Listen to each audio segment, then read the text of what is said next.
Hi everybody, I'm back again with my 12 by 12s again.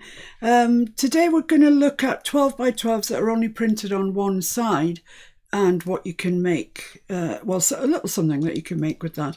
There's loads of things, but this is just one idea today. And it's this little trifold actually. I've decorated mine up because now I've tidied up, I know where everything is, so it's easier to decorate things. So that's the front, and then it opens up. You could decorate that as well. It opens up into 3 pockets like this. I've put tags in mine. They fit in really nicely, and they're a decent size as well. You know, they're not just there for the sake of being there. They are a decent size. So that's it. That's what we're going to make, and it comes out of one sheet of one-sided 12 by 12. So I guess the thing to do is select a piece of 12 by 12. Oh my goodness me, I've got so much. It's a good idea if it doesn't have a top, because you're folding this bit over, so you don't want something that's too directional. That is overly directional, not too directional. Oh, look at that, wintry time. They're nice blue. Oh my goodness, there's so many nice ones. So many ones as well that you think, oh, I would never use that in a month of Sundays. Well, that's quite nice. Yeah, I quite like that. Yeah, let's go for that one then. Huge surprise that I selected a green. But never mind. Predictable. Okay, so what you need to do is get your scoreboard out. Now, if you are new to crafting or you just simply don't have a scoreboard, don't worry, you can do this with a ruler and a knife. Don't choose a steak knife or anything, you know, like that, because you just cut straight through it. Choose, people generally say a butter knife, but I would say a tea knife, you know, something that has got a rounded end, not a pointy stabby end. That's not what you want. So on my scoreboard it goes up to 12.5, and this piece of paper is 12, so that's fine. So you just mark it at 4. This really is quite thin paper, and I've obviously stored it somewhere a bit dodgy because it's slightly buckled. So you score it at 4 and you score it at 8. So that's easily peasily, isn't it? There. Then you turn it round and you score it at 5.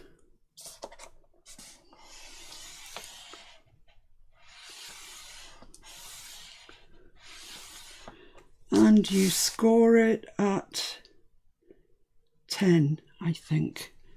Yeah, 10. Honestly, it's hard to keep all these measurements in your head.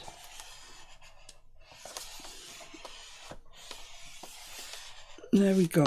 So we've got that scored, and you can see on the reverse it's much easier to see the lines. So what we're going to do now is we're going to cut. Looking at this now, so I've got my 4, 4, 4 here, then I've got 5, then I've got 10. So we're going to cut this and cut that and the 2 at the top. But you want to, and I hope you can see this, just the score will have left a sort of bump. So cut on one side of the bump.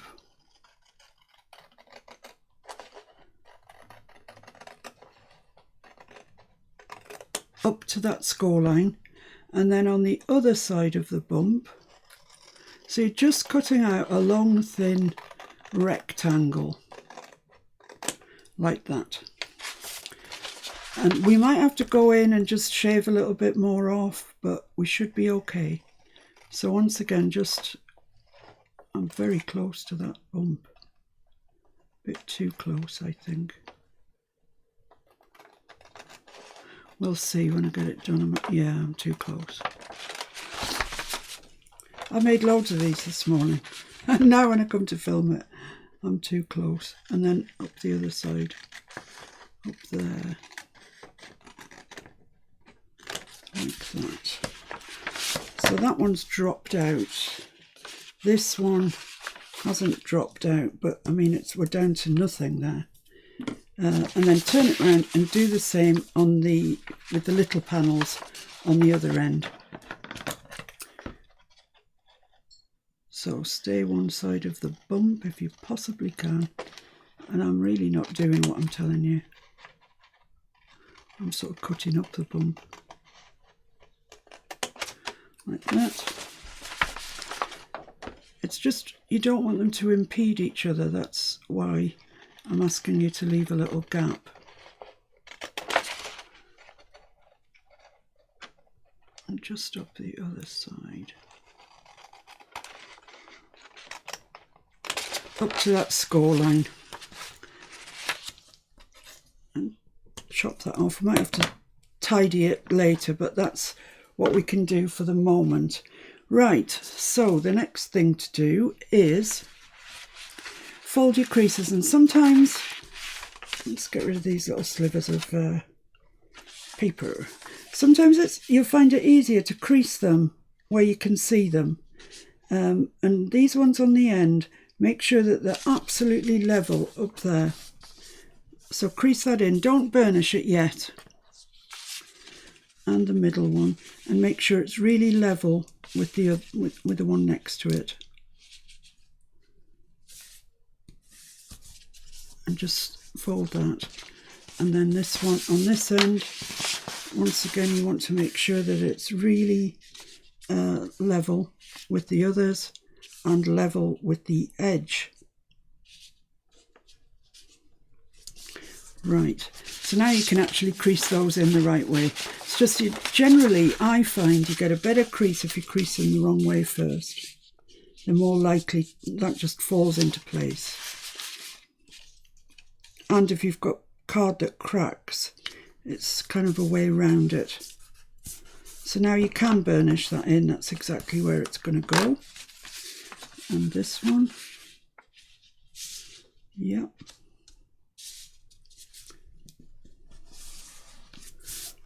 Lovely.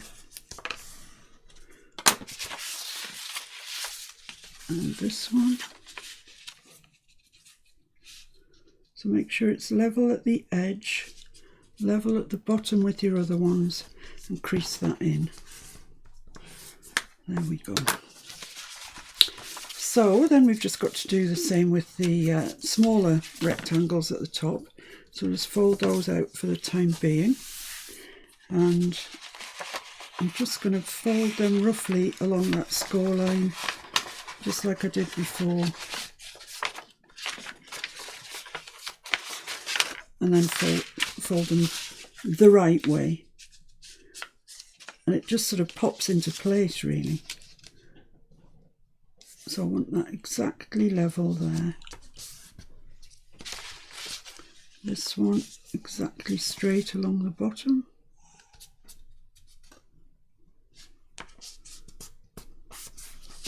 And this one very straight along the edge. That corner's damaged slightly, but it'll be fine in the grand scheme of things. So let's just check that we haven't got anything sticking out, that they're all nicely lined up, and check the same here. Yeah, okay. Right, now we can do a little bit of inking. And we want to ink these bits here. Now you can, and with this one I actually inked it in Victorian velvet, but you can't see it in the grand scheme of things.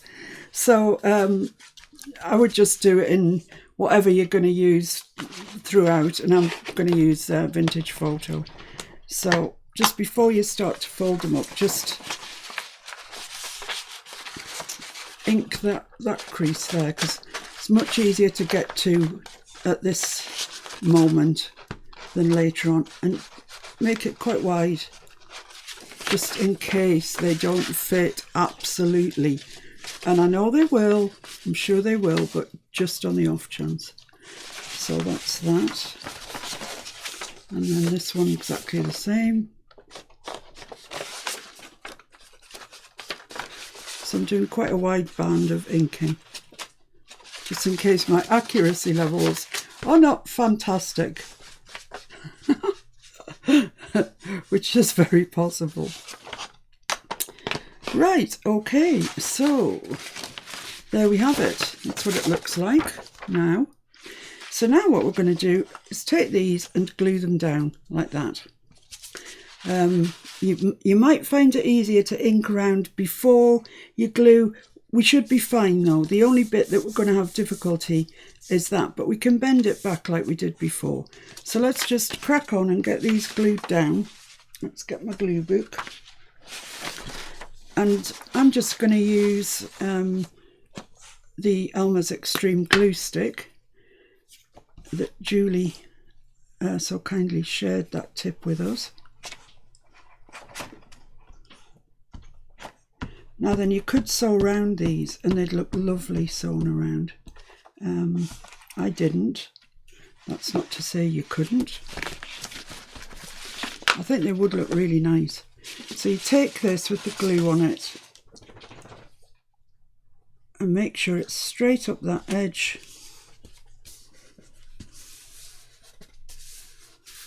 Let's just check that that's not... I think that needs a little whisker off it. I think that's a bit too wide. So that's the joy of this glue stick. This is because I didn't cut enough off the when we cut them originally. So I'm just going to cut a whisker off there. This might be more than a whisker.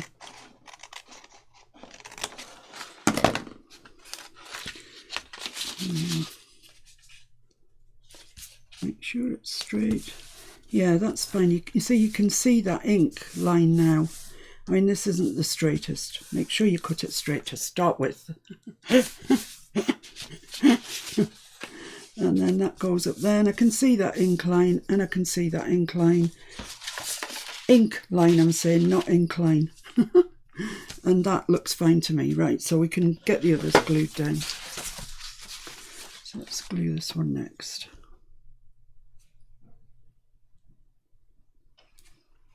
I think if I was not sewing this and not doing it just as a demo, I would be inclined to use maybe something slightly stronger than the glue stick. I have no reason to doubt that the glue stick will work perfectly well, but I haven't tried it over an extended period, so maybe some Aleene's or tacky glue or whatever, or maybe this will work perfectly forever and a day. I do not know.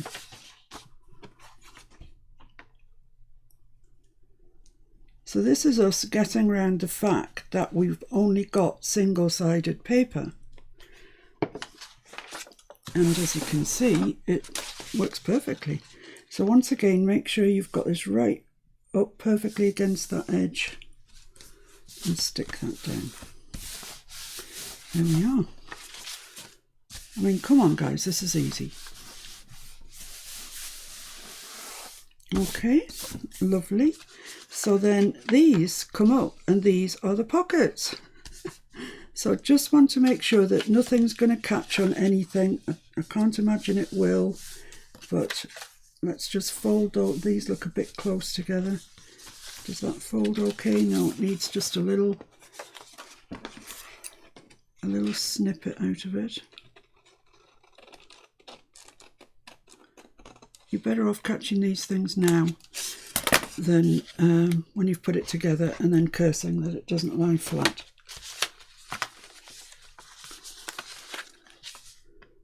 Yep. Yep. Yeah, we're okay. So I'm not going to stick the pockets down with the glue stick because you'll be putting things in and out of there. Oh, and also before I stick them down, I need to ink them. I forgot to do that on my demo one. Actually, you know, this is quite dark green, so it's not. That's just got a little kink in it there, which suggests to me it's catching on something. So let's just cut that out.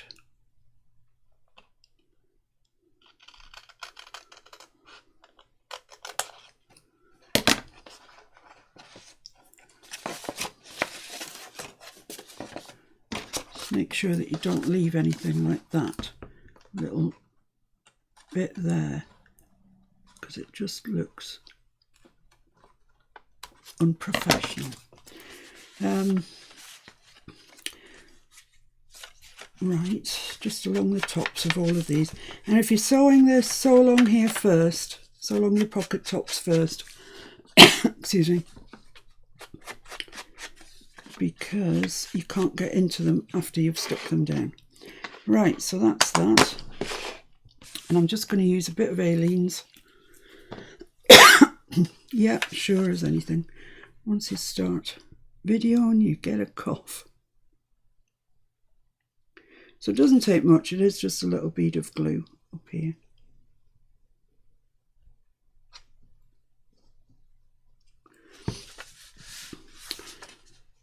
And bring that edge in.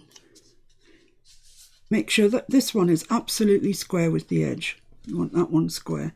But just bring this in just a millimetre. And you'll see it gives you just a bit of fullness in your pocket. So it's you just push it, and it's literally a millimetre. I don't even know if it is a millimetre, but it just gives you a little bit of fullness in that pocket. Like that, so you can actually put things in and you're not pushing against it all the time. But you do want to keep the edge one straight.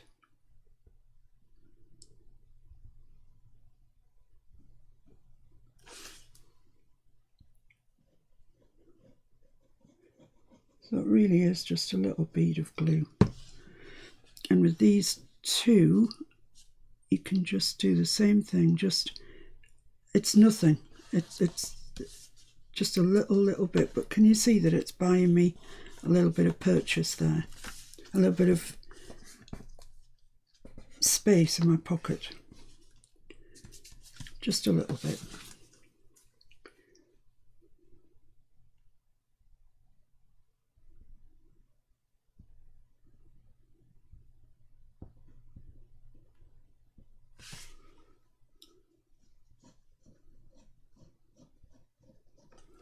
There we go. Now then, make sure that this edge is level there.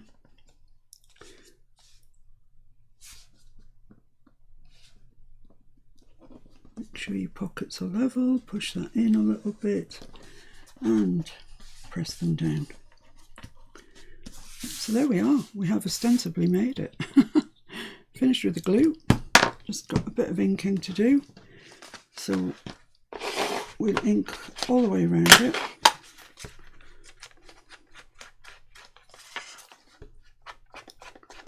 Doesn't show up terribly well on this green paper, but it's making it look quite vintage actually, which I quite like.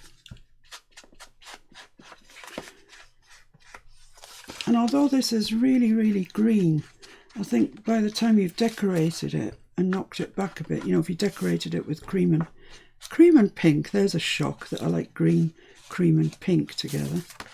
Who ever would have thought that?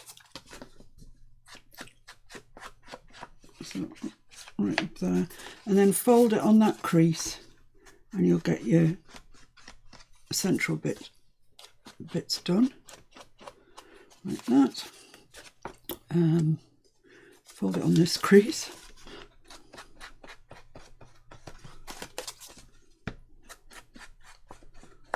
There we go. And then it is literally a matter of inking around there.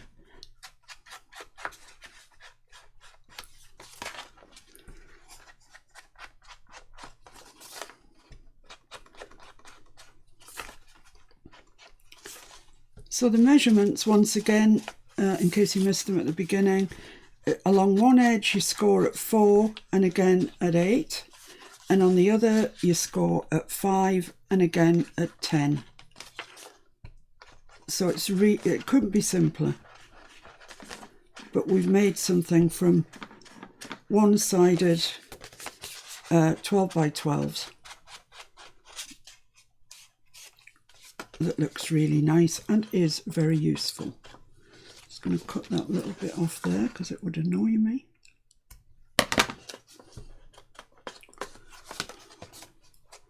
So let's have a look at it, see what we've got. Wrong way around, that's it. Right, so there we are. Let's just get the bone folder and score everything up really well. Right, so there we have it. It's a little trifold. You can decorate this front as I did, and then it opens up and you've got 3 pockets that you can get things in, like that. So 3 tags or whatever. You could decorate this part as well if you wanted to. And then it folds over like that, and that's ripe for decoration as well, I think. The back I haven't done anything with because I wasn't anticipating anybody turning it over really like that. But that piece, equivalent to this piece, surely you could decorate that. Yeah, definitely. And there, and I mean, look at it, it's so thin. That would go in a pocket of a journal, no problem. Or if you wanted to put it, you know, sew it in down the centre, you'd have that on one side and this on the other, which would look nice. But it, you know, even now when it's got tags and everything in, it's still really, really thin. So it would go into a pocket. So there you go. That's today's 12 by 12 challenge, if you like. Challenging myself really more than anybody else. And I like it. I think it's useful, and it's making use of those 12 by 12s just have the print on one side, because very often you just can't think what to do with those. So there you go. Hope you enjoy it, and I hope you have a go with it. And if you do, pop over to my page, my group, Miss Paintalot's Junk Journal group on Facebook, and post your results so we can all have a look and see what you've done. Thanks for joining me today. I'll be back soon. Bye.